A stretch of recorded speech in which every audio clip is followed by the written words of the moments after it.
Commit to changing.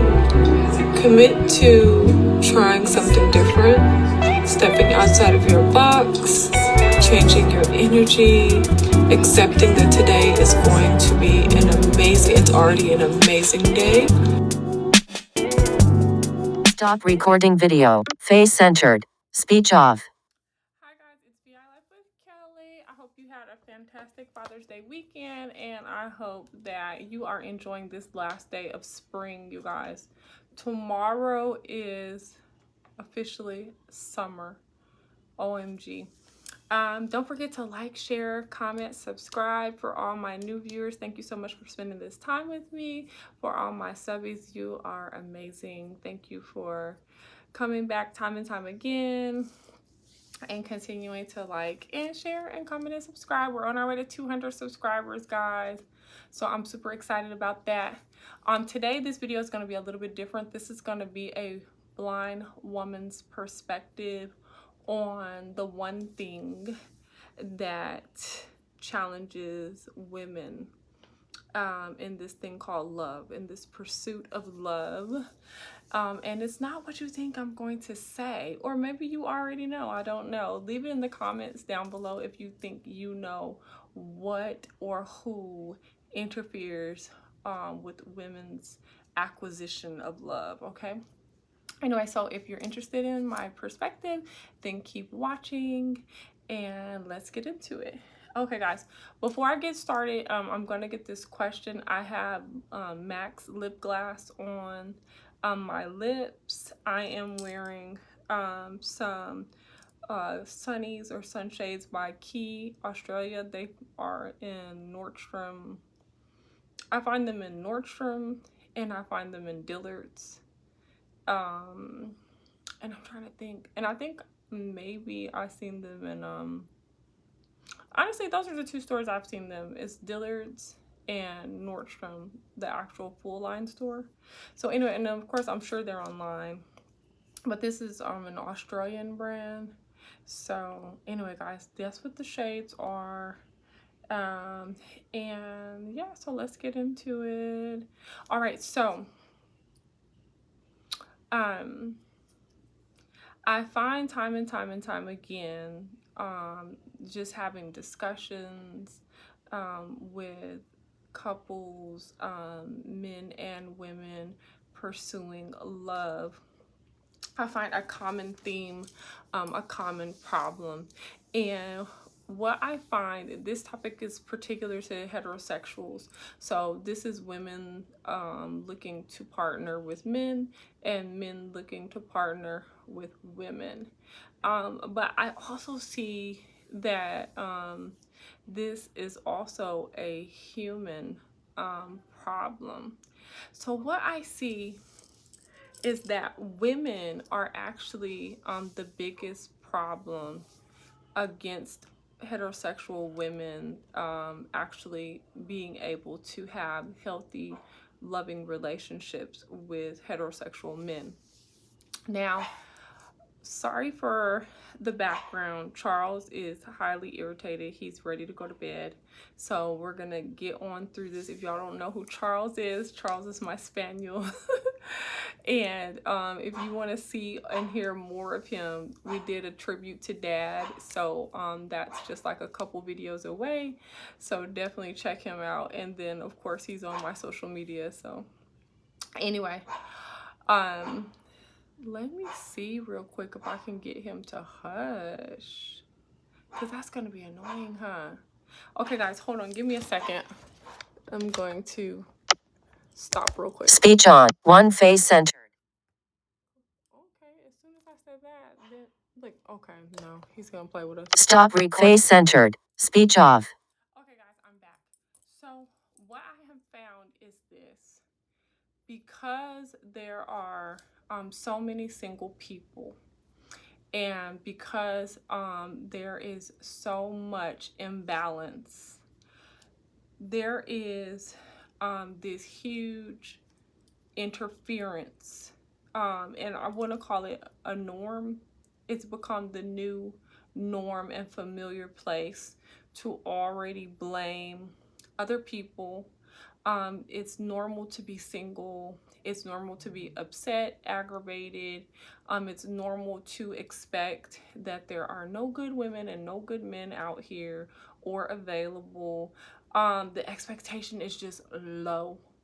And because there is a culture that is exasperated, meaning that there is a culture that is perpetuated, that is exploited, that is overly shared in media, of this scammer type, hustling type, come up type woman that all she wants to do is go on multiple dates to eat, get money, and next, right? Rinse, wash, repeat. Or wash, rinse, repeat. So because everyone's in anticipation of the negative, of the extreme negative, then no one is willing to get to know each other. No one is willing to be vulnerable. No one's willing to put their best foot forward, because the majority of people are expecting to get scammed. They're expecting to be played. They're expecting to never see you again. They're expecting that you're going to order the most expensive thing or ask them to take you somewhere you've never been. They don't look at it like, oh, wow, we're going to go do something for the first time together. This is a memory. Or wow, oh, this is going to be a nice experience. I will enjoy doing this with this person. They don't look at it as an opportunity to grow in love and have a healthy life together that is unique to each other. They look at it like, how much is this going to cost me? It's very transactional. And it's funny because a lot of people will complain about not wanting to have transactional experiences, but that is exactly the mindset.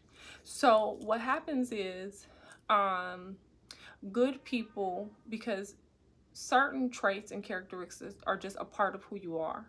And so it takes a lot of energy to get rid of these bad experiences and to accept that's just all it was. Not to put all that into it like, oh, this was a psychological attack. Oh, this was the demons playing. Like all that stuff like that, and just release it and then, make peace. Okay, cool. And then put yourself back out there to try again. So when that happens, what happens, you just decide, no, I'm not gonna date, and lots of time goes by. And so for each person that decides they're not going to date right now, that makes another person have to be single, because even though another person may be out there saying, well, I'm going to keep trying, I'm going to keep trying, and then they keep spending their valuable energy on all these people that are not a match. And so by the time you all find each other, one person is depleted of the emotional energy needed, to pursue love. The other person is just like they're just at the end of themselves, like they desperately need to be refueled. They desperately need to have a positive experience. At the same time, they're so on edge that they're just not willing to give you an inch. So as you guys are quote unquote dating, you being the person that wasn't dating, that's leery and just like out the game, and that other person being the person that has been dating, has been reviewing applications, and they're just like, I'm not giving you an inch. Like, I'm not gonna waste 30 days with you, 60 days with you. Either you know what you want or you don't. So then what happens is the person that hasn't been dating gets intrigued, like, wow, I never expected to meet somebody like you. But they know they don't want to really date. Like, they know they're at the end of themselves. Like, they're cool with being single. It doesn't bother them at all. They don't want to stretch themselves anymore. And the other person is not cool with being single. They do want to be very much in a committed relationship, and they're communicating that from the beginning. But the other person is just keep thinking like, wow, this is interesting, this is intriguing, like I didn't expect this, like let me just spend time with them, let me see what this can be, knowing they don't want a committed relationship, knowing that they're carrying on other relationships with past, potentials, whether it's just friendship or what have you. They're just at a very comfortable place. So what happens is women are spending too much time dating a guy that's in the middle of the road and making deals. And this is causing problems for other women. When you sit up and be with somebody for a year after year after year, that's why I applaud Lori Harvey and Michael B. Jordan, because even if their relationship was not real and it was a PR ploy to win back the black women's confidence for Michael B. Jordan, and to just, further put them out there to draw more fans, followers, subscribers, media time, whatever it was a great lesson to women in how to get to know a man, put a time stamp on it, and move around. And don't look back. Don't keep going back to it. If we haven't decided we're each other, we want to get married, and let's get that accomplished in 12 months. Next. Now, for me, I don't take it that long. I don't, because each person knows genuinely what they want and where they're at for themselves. And I do understand that different people bring different things out of you, and you may expedite your life choices because of this person, right? At the same time, 99% of the time, we're holding on to our positions and our roles where men are the leaders. And if a man is going to be looking for a wife, he's going to pursue you in that manner. It's going to be evident. You guys are going to be very much a part of each other's lives. You're going to meet his friends and his family.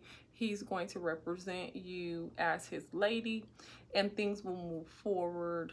And he will be very intentional. He will be making you a priority and your needs a priority. He will put you in his budget. He will anticipate things for you. You will reciprocate. You all will have dinner, and you all will grow in that, how that works uniquely for you all, right? But if he's just, exploring and getting to know you, and then he'll move, in a friendly manner. You have these quote unquote gentlemen, who, they're cordial, they're appropriate, but they're very much unintentional about you. And what happens is, because they're gentlemen, because they're appropriate, because they can complete a sentence, they have good grammar, they look good on paper, you know what I mean? Then and they profess that they love God, right? These type of guys, you can really think or sell yourself on the idea, oh wow, this could be something. I mean, he's God-fearing, he's, respectful, he's interesting, charismatic, all these things. So is an NBA player, and so is your neighbor.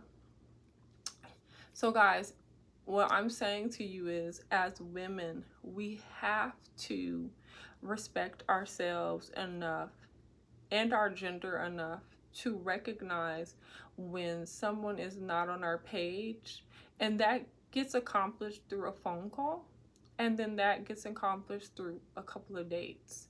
If you talk to a guy on the phone, whether y'all met in person, however you met, and you ask those questions, and okay, great, it seems like we're on the same page, sure, let's go out. When you go out, you ask more questions and you get to know a person. By the second date, this guy's just chilling. A man will become more and more loving with you when that's where he wants to be. He will, express himself in terms of endearment. He won't talk to you like you're one of his guy friends. Man, yeah, bro, yep. He won't do you like that. He'll be, baby, whatever his name is for you. It will be tender, it'll be sweet, it'll be intentional. If he's talking to you in the masculine, really doesn't take you seriously. The things that you want, your feelings, they're not a consideration. When he touches you, he doesn't really embrace you. He's more like a fondler. Like, you have to pay attention to these things. Men that are serious about a woman, they embrace, they spend quality time, they get involved with her life, with her schedule, and they make themselves available for her to do the same for them. Males that are just seeing what they can get, passing time with you, you know, they're going to show you that. And it's up to us to not be available for what we don't want. And if you don't do it for yourself, do it for the next woman. Because when you allow yourself to be played with somebody for 5, 10, 15, and 20 years, you make that problem a heartache for the next woman, because now you've corrupted this man, because now he thinks that women are for play, because he's so comfortable with having a collection of women in his life that have made themselves available sexually, financially, every way possible. So when he comes across you, you're no different. Yes, your conversation might be a little intriguing. Yes, your boundaries might be a little challenging, but that's fun. That's fun to a guy that doesn't want anything but to spend playtime, have playtime with you. That's what it is. It's playtime. So you have to pay attention. If you don't want long-term, then definitely be transparent about that and move accordingly. But just know that you are creating a problem, and it's true. I don't encourage men and women to cross friendship. If you're not, I believe there's 2 lanes for men and women, male-female relationships. We're either friends or we're more. And when I say more, I mean we're lovers, we're spouses, we're life partners, we're husband and wives. We're either friends, and that's platonic. That means we don't have sex, we don't kiss, we don't display public affection, we don't do any of that. We're not holding hands, we're not caressing one another. We're not doing that. We're friends. Hey, how's it going? What's going on? Maybe have lunch. We don't touch, you know what I'm saying? You do church hug with your friend. You see how they're going, what's going on. If they're sad, you guys talk about things, you could confide in each other if you want. But even with that, if you're going to eventually want a lifetime partner, a long-term person in your life, you can't be bringing on all these opposite sex friends that you confide in, because what happens is those friends, they get to feeling like, oh my God, this person is possibly going to take my friend from me. I don't know how I feel about that. Defensive. And you confiding in them like, oh wow, I met this girl, or oh wow, I met this guy. And automatically they're like, I don't know. Or they go along with it so you can keep confiding in them while they're praying against it, making subtle remarks. And what happens is you start going back to this person or looking at this person in different ways because of what your quote unquote friends have said. And at the end of the day, they're familiar, they're your safety net, they're your confidants. But that's what your love interest is supposed to be for you. And that's the thing that you have to notice too. If this person you're seeing is making their quote unquote friends, female friends, male friends, a priority above you, if your feelings are not that important in y'all's relationship, like they can, freely go and spend time with people they used to have sex with, and they say they're just friends, and you're tripping. They freely, go behind your back, like it's not in front of your face. They're going in behind your back. And this is the thing that's peculiar. A man will tell you, I don't want you talking to anyone you used to have sex with. I don't like the idea of you having male friends or interacting with men that you used to see or what have you, right? But that same man can tell you, oh well, all these people I've known for years. Of course, yeah, we had sex years ago, but we're not that space. We're not doing anything. Like, we're just friends. I know their families, and like, we're just friends. You all, that's somebody that's playing games. So you have to realize that you play a very important part when you're out here dating, when you're out here in the pursuit of love, and happy endings, right? You have to realize, number one, I respect myself and I take myself seriously. And anyone that doesn't love me like that or better doesn't deserve my time. And me entertaining them creates a problem for myself as well as my gender, and as well as the world. Because if I'm tolerating their foolishness, they will expect that others will tolerate their foolishness, and they'll never grow up, they'll never mature, and they'll never understand that time is against them, and that human beings are not a resource that you waste. You don't waste people's time. That is a terrible trait to have. That's a terrible lane to live in. That's a horrible mindset. You don't spend your life pretending to be something you're not. You don't misrepresent yourself, and you don't take away people's options. And that's what you don't do, because you're planting seeds out here. You want them to grow, and you want to be honest about who you are, what you want, so that the other person can make genuine decision. You also want to be conscientious about what you're representing, because you're traumatizing this person. They're going to transfer the trauma to other people, and this is going to become the experience. And it's like, I don't think very many people think about that or care about, hey, my lack of integrity, my lack of self-control, my lack of genuity, of being genuine, is creating a problem. It's a sickness, and I need help for it. And I need to not spread this anymore. I need to realize I need some help. Let me get some help for this, or let me at least be transparent about where I'm at. Yes, I do need companionship. Yes, I do want that, but I don't want the responsibility or the accountability of a long-term relationship. So let me be a friend. See, that's where you recognize, am I a lover of self? Am I a selfish person, self-centered? Am I a narcissist? Am I a psychopath? Am I a sociopath? Like, what is wrong with me that I don't know or can't seem to exist in one lane and not misuse people and not deceive, be a Decepticon? You know what I'm saying? And so what, as women, we have to hold ourselves accountable, have accountability partners, and really look each other in the eye and say, girl, am I ready for love? Am I looking for a long-term? Am I here for my husband? Or am I just needing a friend? And make it friendship. That means no sex.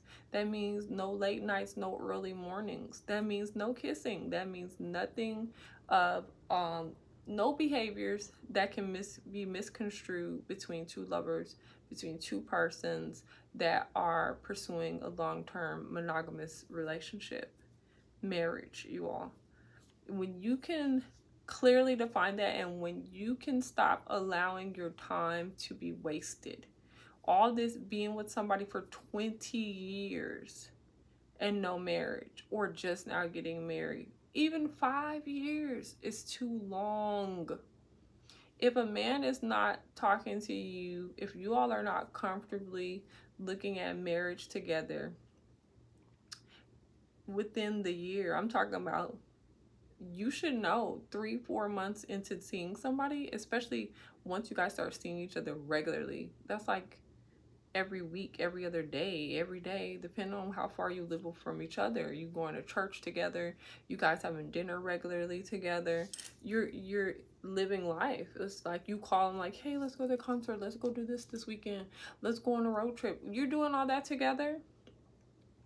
Marriage should be a piece of cake. You shouldn't be hearing stuff like, oh wow, you bring this up every day, or oh, this is so much pressure. I never thought about marrying anyone before.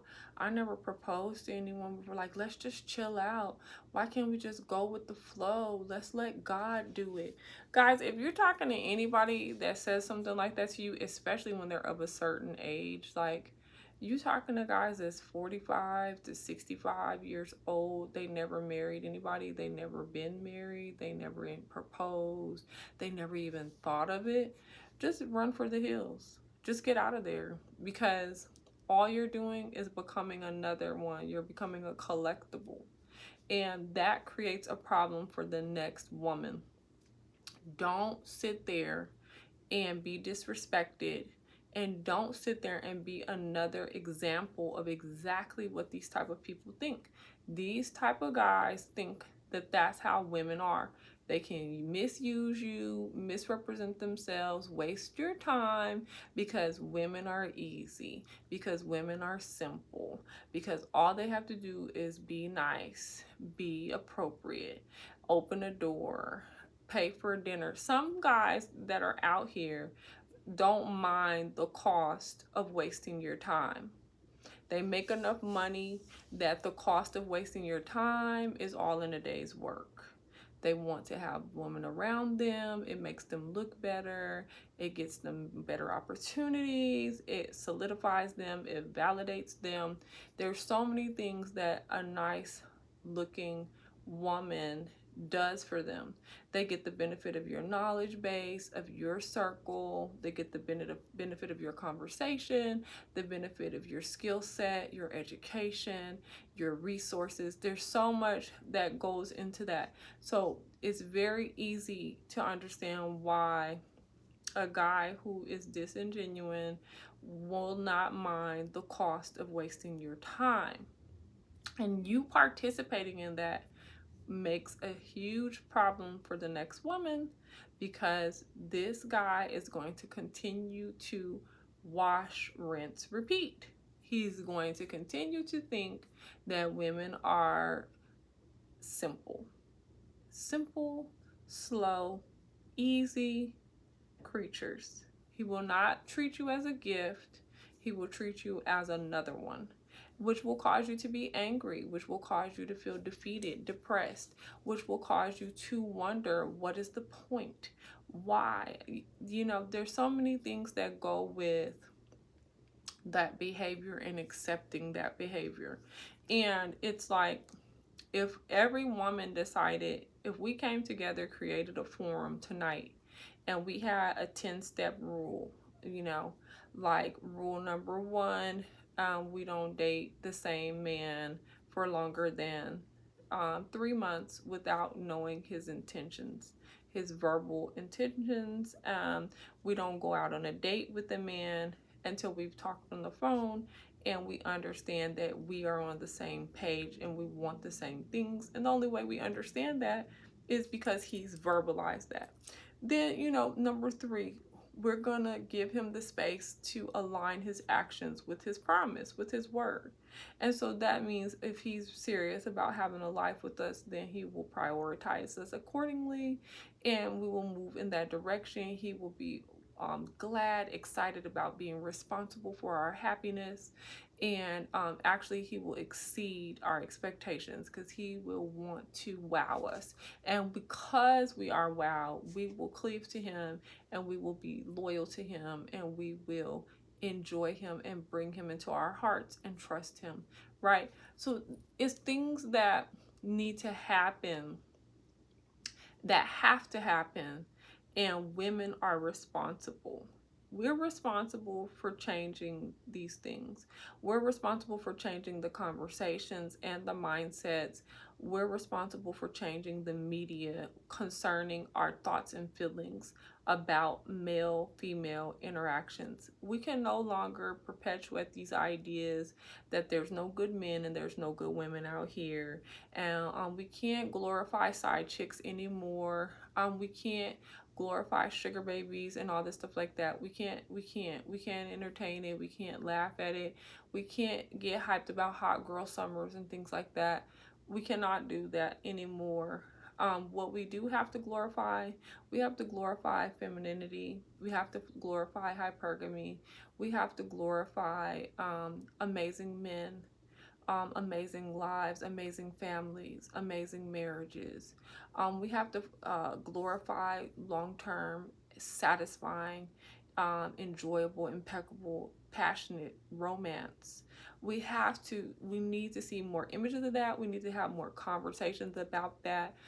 We need to stop, sharing how to get money out of men, how to get him to spend, how to ask him for money, how to get an allowance, how to get him to take you out of town, how to gain his, like all that stuff like that. Every last one of these videos I have watched because I do a lot of research and I find it entertaining, but at the same time I find it sad because every last one of these finesse videos are about lying. Like the key ingredient to every last one of these videos is lying. That is a disease.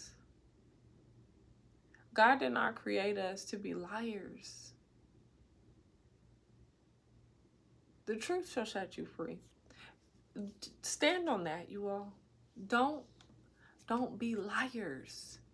I mean, because people are on edge, you all. People are out here on edge. It's like one more lie and they're gonna blow somebody's brains out. And then you watch on Twitter and everything, and it's like, oh, this man came through and killed everybody and the dog. Wow, he's crazy. No, it was just one last lie. Oh, this woman came through, cut everybody's this and that off, and then she shot up this and that. Oh, she's crazy. No, it was one last lie. That's what's going on out here, you all.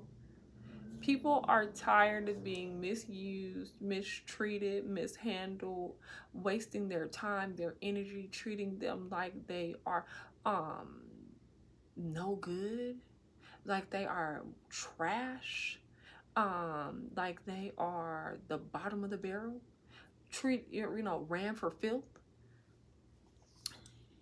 It's not what we're here for. We're not here to pick each other apart or observe one another so we can figure out how we can break each other down and misuse one another. That's why these children are so lost, so empty, so suicidal. Because a lot of them were conceived in lies, in abuse, in confusion, in double-mindedness. They don't know why they're here. They're hurting. They feel empty. They were born empty. They were a come up. They were a check. They were get back. I'm going to get you back. They were a break baby. They was the secret baby. They was the side chick baby. They was the mistress baby. I mean, it's so many things. It's sad. It saddens me, you all. And I just keep uplifting the human spirit. I keep uplifting it to the heavens every single day, because as time goes on and lies are spread, because lies become the truth, because it's so well accepted globally. It's accepted. It's on the internet. Everything on the internet is gospel. Women of a certain age, they're trash. I watched a video, I'm not going to say by who. This man located each age of woman to what he say? He said women 25 to 35. He said women 25 are on a discount. Women 35 are on sale. Women 45 are on clearance. Women 55 need to just give it up. They're Goodwill. That's what a male said about women. I was like, wow, but this is accepted. It's very well accepted. I hear guys say all the time, they'll be talking about their rotation of women. They'll be like, well, I have a certain type, I never deal with certain type of women. I always deal with well-educated women, great families, got their own money, cars, home. I'm like, oh, well, which one did you marry? Which one did you propose to? Guys will be like, oh no, I never do that. I don't never want to do that. Oh, well, why are you dealing with them then? You slept with them, right? Well, yeah, absolutely. I slept with them.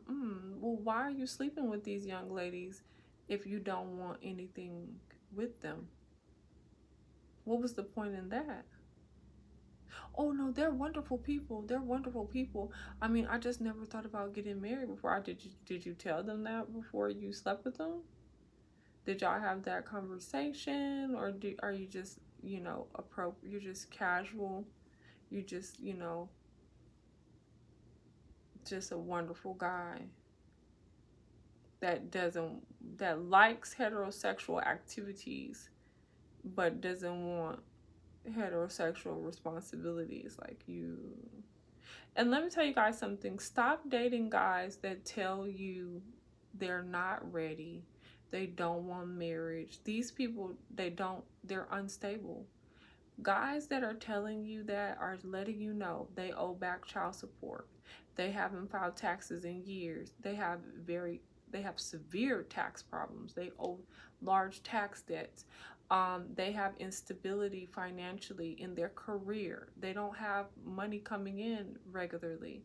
They're in the streets. They're somewhat in the streets and somewhat out the streets. Their flow is legal and could be identified as illegal. Like, guys are not gonna just sit up here. Now, some of them will, but in general, they're not gonna just lay it out there.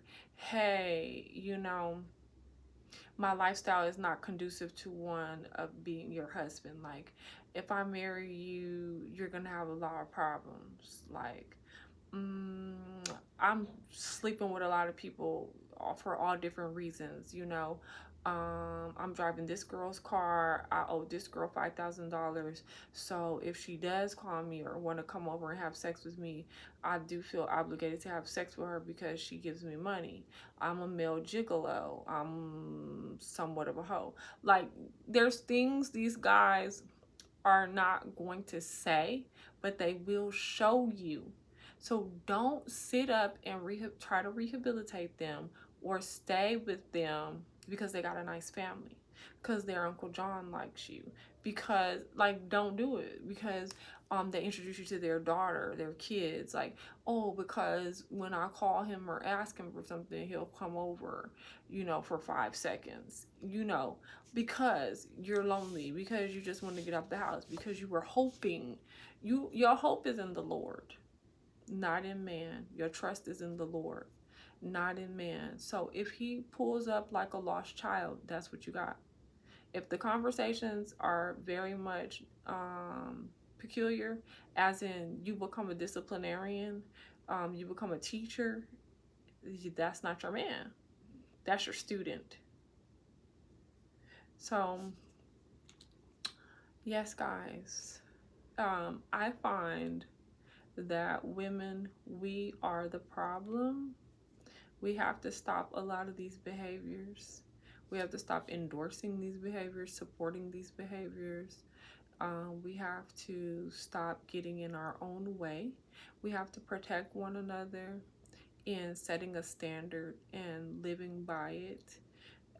We have to start minding our own business. That's what we're going to have to do as women. We're going to have to start investing in ourselves, being okay with being by ourselves until the right one applies for the position. And we need to know, what application is that man filling out? What application? And don't have two applications out there, young ladies. We have one application out there. We are either allowing for application for friendship, which is non-sexual platonic friendship, or we are taking applications for long-term life partners, i.e. husband. Which one? That's it. And that's all you do. You don't ride the fence. You're not greedy, and you're not desperate. Operating in desperation is outside of your creation. It is a very dangerous lane. You will never win. You will lose, and you cause problems for other women when you think and dwell in that capacity. You're not the bottom B. You're not somebody's ride or die. Ride or die for yourself. Wow, guys, somebody's alarm just went off. Ride or die for yourself. That's who you are. You are a ride or die chick for yourself, for the gender. And overall, what I'm sharing is for all of us. We all have to make a decision on what we want and have the peace and integrity to believe that it's very possible, and have the resilience and the commitment to only take just that and leave everything else behind. We just can't keep letting each other down. That's what's going on out here. Just transferring trauma, hurting one another, and coming up with these plans. Oh, you know what, forget it. I'm not about to even date no more. I'm not even about to take these guys seriously anymore. Oh, I'm just gonna go on one date after the next. I don't even care anymore. Oh, forget it. I just want my bills paid, and I just want a life of leisure. So you know what? If I gotta make up a whole lie about everything that I am to get this guy to give me money month after month after month, I'm just gonna do that. You know what, forget it. You know, I could care less anymore. What I'm gonna do, I'm gonna get out here and I'm gonna bust it open, bust down, bust down, bust down, bust down. I'm gonna do, you know, whatever so I can get these dollars, and you know, whatever lie I gotta tell, you know, I don't care. Y'all, let me tell you something real quick. Just a mini story time. I was in the mall one day and minding my business, and this gentleman came up to me. He said he owned a kiosk in the middle of the mall. It was in front of Bloomingdale's, selling masks, all different types of mask designs. He ended up telling me his mother was visually impaired. He wanted to help me walk around the mall, and we did. That was really sweet. Okay, cool. So I'm getting ready to go home. I'm walking out the door of the mall to get my lift, and this lady meets us at the door. She's like, oh my God. I didn't know what she was saying. She started talking to him. And so then the next thing you know, I hear him say, well, look, I'm gonna give you the last couple of dollars I have in my pocket. I don't have any more money, but if you need somewhere to stay, you know, I live right across the street. You could come over there like about 9:30, this and that, I help you out. So I was like, wow, he's giving her the last couple dollars in his pocket. I was like, so what's going on? So she had a little 5-year-old and a little 6-year-old with her. And she started talking about they're on the streets. She was staying in a hotel. This lady paid a week for her, said she was gonna come back, but the lady didn't come back, and so she was just trying to get that night paid. I was like, well, how much more money do you need to pay for your night in the hotel? She was like $45. So I had she said $65. I had $20 on me. I gave it to her. Now, I didn't want to. In my spirit, it was like, no. But because he'd given her the money, I was like, okay, well, here.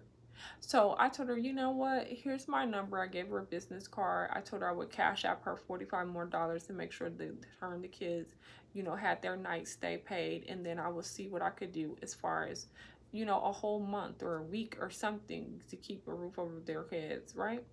Cool. So the next day goes by, whatever. I was back in the mall. I saw the same guy. He ends up telling me that he saw that girl that same night downtown, like in Five Points. She was by herself, all dolled up. And he was like, hey, where are you going? She didn't even know who he was. He asked her where the kids were, and then that's when she realized, oh, this is the guy that I saw earlier. And she said, oh, I'm getting ready to go pick them up right now. Boom. He ended up telling me she was just hustling. She's a very, very pretty girl, and she just brings the little brothers and sisters, who knows if those are her children or not, to Buckhead to hustle. And so, you know, I just gave her $65 for nothing. Now, in between those, that day that happened and then the day he told me he saw her, I had spoken to her on the phone that next morning. So she told me she was at the hotel, this and that. I called the hotel, asked how much was the week rate, which was considerably higher than what she had said. She had said it was like 200 something. It was actually 400 something, almost $500. I asked them if they had her in the room, and if I was trying to pay for her, how would I be able to do it over the phone. They had basically told me that I needed to come there. Now, I was working with some nonprofits that I know of around here, and as well as my church and another church, to see if they would be able to pay this for her. So I was just getting all the information to let them know. Okay, great. So period, when I asked the front desk if they had her name and everything like that, they didn't. Okay, so I called her back. She didn't realize who I was. When I called her back, I was like, hey, what you doing? She's like, oh, I'm at the house. But then she realized, like, oh, this is this lady. So then she changed it. Oh, I'm just out here in front of the hotel. So I was like, this is interesting. And she was smoking a cigarette. Now, after that, I talked to my other friend, and I was telling him about the location of the hotel and the whole story while I was waiting for the church and a couple nonprofits to call me back about the next steps for paying for this for her. He has said from jump, oh, that's an area where a lot of drug users are, a lot of scammers. This lady's probably a scammer, but he said he would drive past there, and if the Holy Spirit led him to pay for her room, he was going to do it. But he's pretty sure this is the area that he knows about where these people, that's what they do. They just run these hustles. So I was like, wow, really? So I'm still being positive, like, I don't know. I don't want to just put that on her like that. But then after that, that's when the guy from the mall, I saw him at the mall, and then he told me he saw her at Five Points dressed up, getting ready to go to the club or whatever, and she didn't have the kids with her, and, you know, she was going to do whatever she was doing. Boom. Now, I'm telling y'all this whole long story to tell you, that type of experience right there, what did it do for me? It makes me, from now on, when I have the spirit of no, I don't want to do it, I won't be doing it. And it also has me in the mindset that from now on, I don't want to hear it. I'm just going to direct these people to these nonprofit organizations if I even speak to them anymore. Because I just gave somebody $65 who just was about to go out to the club, right? Or whatever they was gonna do. That's their way of making money. Now, the way that I made peace about it was, I said, you know what, you got to be pretty desperate to con a blind lady, and maybe she was getting ready to do something really bad. Maybe she was gonna put those kids in harm's way to get her $65. I don't know why she wants to go to clubs. She might do drugs. I don't know. She might really needed to do whatever she's trying to do. If that meant she had to leave those kids somewhere and they could have been harmed while she's going to go get high or get her fix or whatever she's doing, I don't know. You know, she may be really, really desperate to buy this bundle of hair. I mean, people have whatever reasons they have why they do what they do. But because she did that, I had to make peace and come up with a plan of how I would not have that experience for the future. Now, him, on the other hand, he was thinking of sleeping with this girl. Isn't that deep? So his whole motivation from point A was, oh, let me give her my last couple of dollars and tell her where I live across the street, because hopefully she doesn't really have somewhere to stay, so I can get on in there. That's what he was trying to do. So when you get out here being these little Decepticons, you cause all these different problems. I followed his lead, thinking that he was making a good judgment, or God had touched his spirit to help this young lady with these 2 children. I'm thinking he's looking at them with the sincere heart. This is really a problem. I got involved thinking that. Then now this young lady, you know, she done got over it, because she knows she look good, and she knows how to talk and do what she needs to do to get men to open up their pockets to her about. And then he's looking like he doesn't care as long as she get over there and he gets the opportunity to slide through. All of it is sick, right? And it's unnecessary, because had this woman had the integrity and the mindset to say, I'm out here lying and playing all day long, I could get in a program. I have excellent salesmanship. I have excellent recognition of persons' behaviors and traits. I could be a great consultant. I can sell pretty much anything.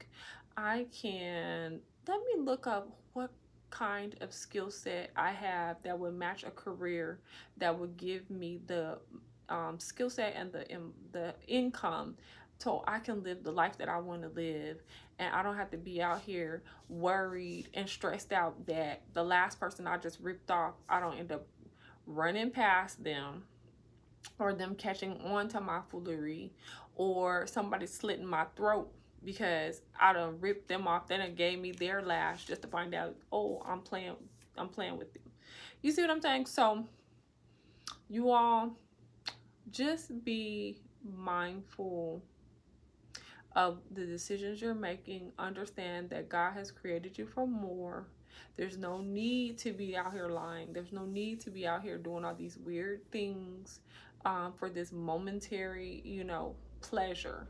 Whether that means, oh, I got this $60. Okay, but $60 is not enough to do anything. What is that to do? Okay, that's gonna feed you for a couple of days, I guess. What's that gonna get you in the club VIP? I don't know. Get you an outfit out of Cindy Trends, some shoes real quick, make you look the part, maybe hit a lick. I don't know. I don't know, but it's a very depleting, suicidal place to know that every day I gotta lie and pretend and deceive. This is what I gotta do in order to what? In order to what? See, that's the thing. Locate yourselves. I talked about that in another video, you all. It's so important to locate yourself. What matters to you? What do you want? What do you need? What do you desire? What is important to you? What if you are willing to risk your life? Because some people will blow your brains out over $65. So they'll make it a point that when they see you, it's over with. You ain't even got to worry about it. They're going to slit your throat. They're going to burn you. Like, that's what's out here too. You have to understand that for every cause there is an effect. So everybody's not going to just turn the other cheek. Everybody's not just going to let it slide. Everybody's not going to just make peace. No, everybody's not going to do all that. It's some people that's going to hurt you in a real way, in a long, strong way. They're going to hurt you. So you have to beg the Lord to heal you, to rehab you, to put you in a position where you want to live a positive, beautiful life. You want to be a positive member of this earth, and you want to have more. You want to live in the more. You want to be able to hold your head up high, have a family or not. Just be a positive member of the human family. It matters. It very much matters. So definitely locate yourself. Decide if you're eligible for long-term or if you're eligible for friendship. Then make sure that you're a great friend to yourself first. Make sure you're a great friend. Then you can be linked up to other great friends and honor that position. If you are eligible for long-term, to be a husband, to be a wife, Make sure you are a wonderful spouse first. Make sure that you are a wonderful spouse to yourself. Do you keep up with yourself? You are the person that you want to attract? Are you capable of giving? Do you love sharing, giving, getting to know, opening yourself up? Do you mind being vulnerable with another person? Do you love the idea of creating memories with another person, cherishing, embracing, cuddling, learning all the things that they love that makes them happy, and sharing all the things that you love and that makes you happy? That being a real part of their lives? Is that something that you could see, that you could, cherish? Can you have a child with another person and be there forever? Can you do that? We have to locate ourselves, you all. And then we have to ride for that. We cannot compromise. The words say be uncompromisingly righteous. We cannot be a member of the devil's team and expect God's reward. You're going to have to be wholeheartedly on God's team. You're going to have to follow God's playbook. You're going to have to live God's creation in you. That's what you're going to have to do. And you're going to have to stop self-sabotaging, stop transferring trauma, stop wasting everyone's time. Women, we are the mothers, the nurturers. We set the standard. The children learn from us first. So we have to not settle. We have to not be desperate, and we have to not keep sharing terrible stories. Just keep going out there one more time, hoping. Just keep dating him one more time, one more week, one more month, one more year. Just keep losing. Just keep taking L's. It traumatizes our children, you all. It teaches them that that's acceptable. This is what makes our children become abused by others. This is what makes them suicidal. This is what makes them impotent, where they don't want to have children. This is what makes them asexual, where they do not like men or women because they've just seen so much. They're so confused. They don't really understand the point in it. This is what makes children hesitant, reluctant, digressive, depressed, psychologically distressed. This is why these children are so empty. And then as a parent, you're like, oh, you have all these dreams for your child that you never did. You never showed them. Like, oh, I want my child to have great marriage, great spouse, I want them to do this, do that. And all they know is the nightmares that you...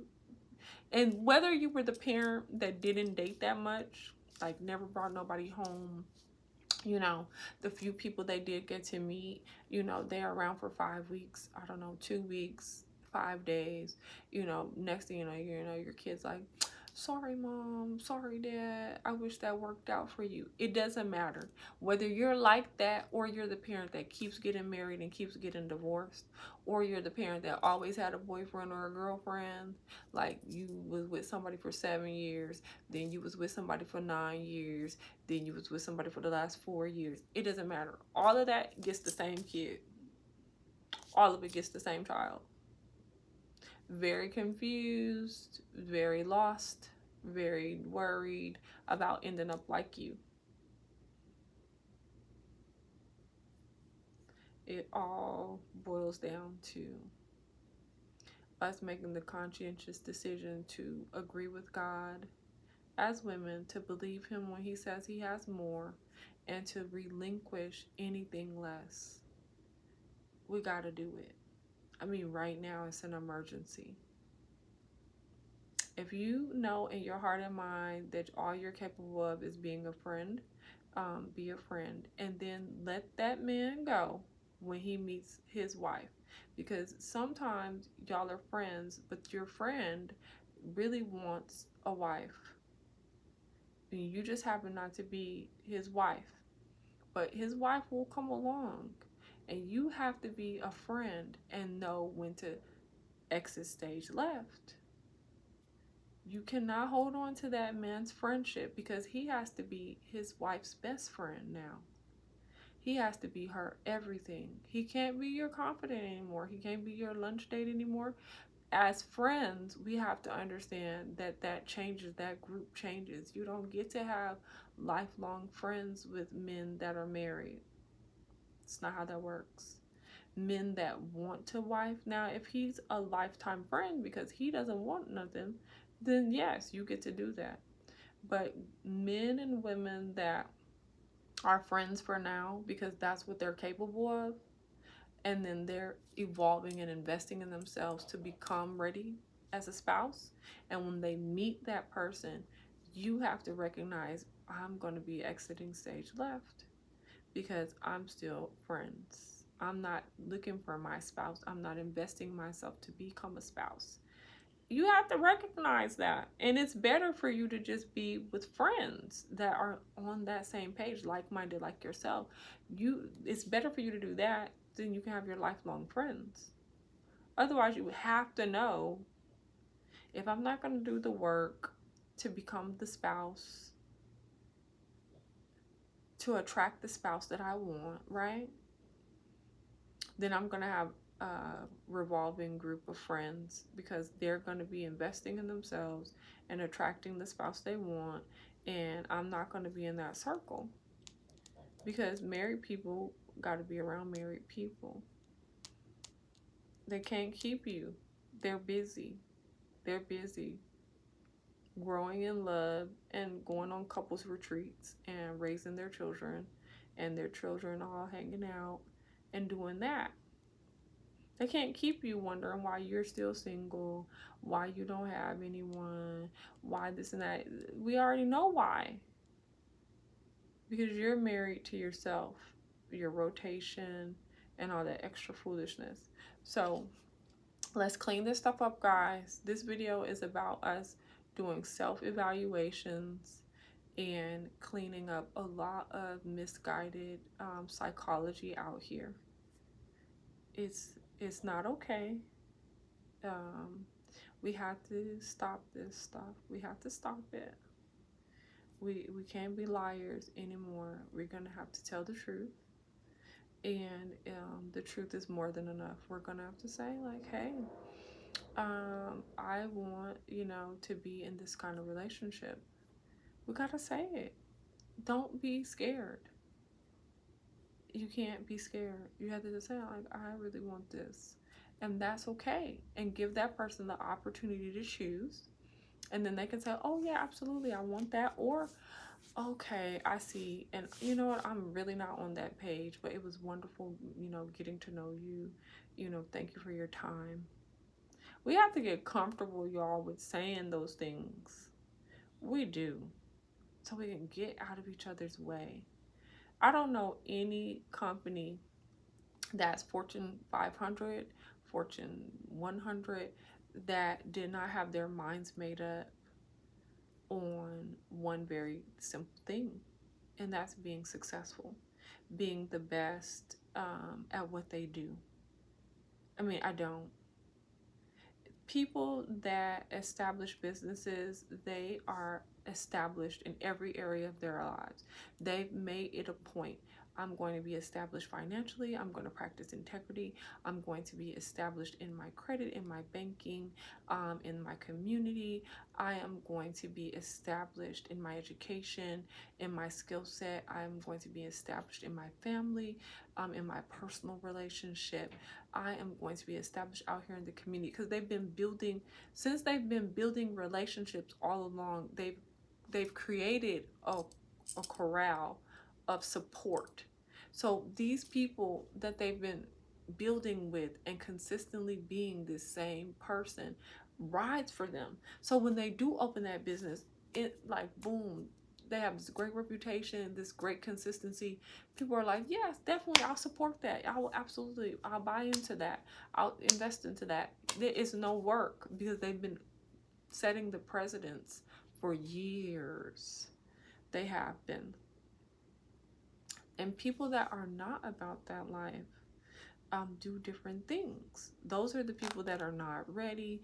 Those are the people that have quite peculiar lifestyles. You know, you can't quite put your finger on it. These people are mysterious, they're elusive, you know, they're evasive, you know, all of that, you all. Let's take care of ourselves. Let's take care of each other. And let's agree to make this year and every year more amazing than the year before. Let's agree to love one another with the truth, because that is the true definition of love, actions and truth. Both of those go hand in hand, and that is what is required to express love, is to provide action with your truth, you all. So I hope you've enjoyed this video, and definitely gives it a thumbs up. Definitely share. Please leave your comments. I love reading you guys' comments, your thoughts, and I'll see you guys in the next video.